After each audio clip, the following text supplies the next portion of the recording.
Hi friends, profit and loss അഥവാ ലാഭവും നഷ്ടവും എന്ന ടോപ്പിക്കിൽ ഒരു പ്രോബ്ലമാണ് നമ്മൾ ഈ വീഡിയോ ഡിസ്കസ് ചെയ്യുന്നത്. ക്വസ്റ്റ്യൻ ഇതാണ്: ഒരു സാധനം 7,500 രൂപയ്ക്ക് വിറ്റപ്പോൾ 25% നഷ്ടമുണ്ടായി. അതേ സാധനം 12% ലാഭം കിട്ടണമെങ്കിൽ എത്ര രൂപയ്ക്ക് വിൽക്കണം? അപ്പോൾ ഇവിടെ ക്വസ്റ്റ്യനിൽ പറഞ്ഞേക്കുന്നത് ഏതോ ഒരു സാധനം എന്ത് ചെയ്യുന്നുണ്ട്, വാങ്ങിക്കുന്നുണ്ട്. പക്ഷെ വാങ്ങിയ വില നമുക്ക് ഇവിടെ തന്നിട്ടില്ല. ഓക്കെ അല്ലേ? ഇവിടെ തന്നിട്ടുള്ളത് എന്താണ്? വിറ്റ വിലയാണ് തന്നിട്ടുള്ളത്. ക്വസ്റ്റ്യൻ വായിച്ചു നോക്കിയേ. ഒരു സാധനം 7,500 രൂപയ്ക്ക് വിറ്റപ്പോൾ, അപ്പൊ ഈ തന്നിരിക്കുന്നത് വിറ്റ വിലയാണ് എന്ന് മനസ്സിലാക്കണം. അപ്പം വാങ്ങിയ വില നമുക്ക് അറിഞ്ഞൂടാത്തത് കൊണ്ട് നമ്മൾ അത് 100% എന്നുള്ള രീതിയിൽ വേണം എടുക്കാനായിട്ട്. അപ്പൊ വാങ്ങിയ വില 100% ആണെങ്കിൽ നമുക്ക് വിറ്റപ്പോൾ 100% കിട്ടിയോ? ഇല്ല അല്ലെ? കാരണം എന്താ, ഇവിടെ പറഞ്ഞിട്ടുണ്ട് 25% നഷ്ടമാണ്. അപ്പൊ എത്ര ശതമാനമാണ് ഈ 7,500 എന്ന് പറയുന്നത്? 100-ന്ന് 25 മൈനസ് ചെയ്താൽ പോരെ? 100-ന്ന് 25 മൈനസ് ചെയ്യുമ്പം എത്ര കിട്ടും? 75% ഇവിടെ തന്നിരിക്കുന്ന വിറ്റ വില. മനസ്സിലായോ? 75%. 75 എങ്ങനെയാ കിട്ടിയേ? 100 വാങ്ങിയ വിലയായിട്ട്, 100% വാങ്ങിയ വിലയായിട്ട് കൺസിഡർ ചെയ്യുന്നു. അതിന് 25% നഷ്ടമുണ്ടായി എന്ന് പറഞ്ഞാൽ 100-ന്ന് 25 മൈനസ് ചെയ്യാം. 100-ന്ന് 25 പോയി കഴിഞ്ഞാൽ ബാക്കി 75% എന്ത് വിറ്റ വിലയുമായിട്ട് എടുക്കേണ്ടത്. വിറ്റ വില ഇവിടെ 7,500. അപ്പൊ ഇത് ക്ലിയർ ആയല്ലോ. ഇനി അടുത്ത സ്റ്റെപ്പ് നോക്കിക്കേ.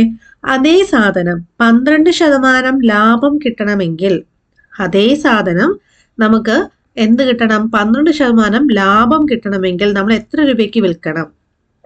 ഓക്കെ അല്ലേ? അപ്പൊ 12% ലാഭം കിട്ടണം എന്ന് പറയുമ്പോൾ 75 രൂപയുടെ 12 കൂട്ടാനുള്ള ടെൻഡൻസി നിങ്ങൾക്ക് കാണും. അതങ്ങനെ ചെയ്യരുത്. നമ്മുടെ വാങ്ങിയ വില നമ്മൾ എപ്പോഴും 100% എന്നുള്ള രീതിയിലാണ് എടുക്കുന്നത്. അപ്പൊ 12% ലാഭം കിട്ടണമെങ്കിൽ നിങ്ങളൊന്ന് ആലോചിച്ച് നോക്കിക്കേ. നമ്മൾ മുടക്കിയ പൈസ, അതാണ് 100% എന്ന് പറയുന്നത് അല്ലെ? മുടക്കിയ മുതൽ നമുക്ക് കിട്ടണം.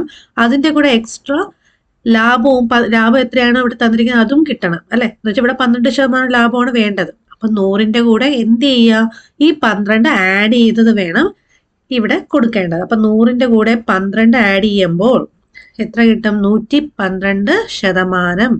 അത് എത്രയാണ് എന്നാണ് ഇവിടെ ചോദിച്ചിരിക്കുന്നത്. 12% ലാഭം കിട്ടണമെങ്കിൽ എത്ര രൂപയ്ക്ക് വിൽക്കണം? മനസ്സിലായോ?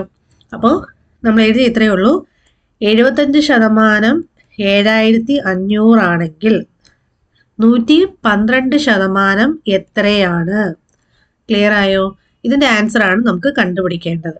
അപ്പൊ അതിന് ജസ്റ്റ് ക്രോസ് ചെയ്ത് കൊടുക്കുക. ക്രോസ് ചെയ്യുമ്പോൾ ഇവിടെ രണ്ട് വാല്യൂസ് ഉള്ളത് തമ്മിൽ എന്ത് ചെയ്ത് കൊടുക്കുക?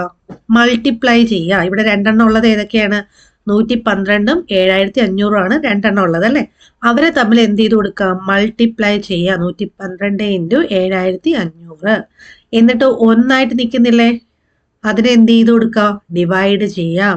അപ്പോൾ ഇവിടെ 75 ഒറ്റയ്ക്ക് നിൽക്കുന്നത് അല്ലെ? അതിനെ കൊണ്ട് എന്ത് ചെയ്യുക? ഡിവൈഡ് ചെയ്യുക. ഇത് ചെയ്യുമ്പോൾ നമുക്ക് ആൻസർ കിട്ടും. അപ്പൊ മനസ്സിലായോ? ഇങ്ങനെ എഴുതിയതിന് ശേഷം ക്രോസ് ചെയ്ത് കൊടുക്കുക. 2 ഉള്ളത് തമ്മിൽ മൾട്ടിപ്ലൈ ചെയ്യുക. ഒറ്റയായിട്ട് നിൽക്കുന്നതിനെ എന്ത് ചെയ്യുക? ഡിവൈഡ് ചെയ്യുക. നിങ്ങൾക്ക് ആൻസർ കിട്ടും. ഇത് സോൾവ് ചെയ്യുക. നമുക്ക് 75-ഉം 7,500 ആണ്. 75 × 100 അല്ലേ 7,500 എന്ന് പറയുന്നത്. അപ്പം വലിയ നമ്പറിന്റെ അടുത്ത് വേണം ആൻസർ നമ്മൾ എഴുതാൻ. സോ 7,500ന്റെ അവിടെ വേണം 100 കൊടുക്കാൻ. ഇനി ഇത് രണ്ടും തമ്മിൽ മൾട്ടിപ്ലൈ ചെയ്താൽ പോരെ? എത്ര വരും? 112 × 100. 112 × 100 ആകുമ്പോൾ 112 എഴുതിയിട്ട് എത്ര 0 ഇട്ട് കൊടുക്കുക? 2 0. സോ 11,200 എന്ന് പറയുമ്പോൾ ഓപ്ഷൻ ബി ആണ് ഇവിടുത്തെ ഉത്തരവായിട്ട് വരുന്നത്. അപ്പൊ നിങ്ങൾക്ക് ക്ലിയർ ആയെന്ന് വിചാരിക്കുന്നു. നിങ്ങൾക്ക് മനസ്സിലായെങ്കിൽ ലൈക്ക് ചെയ്യുക, നിങ്ങളുടെ ഫ്രണ്ട്സിനൊക്കെ ഷെയർ ചെയ്ത് കൊടുക്കുക, നമ്മുടെ ചാനൽ സബ്സ്ക്രൈബ് ചെയ്യുക.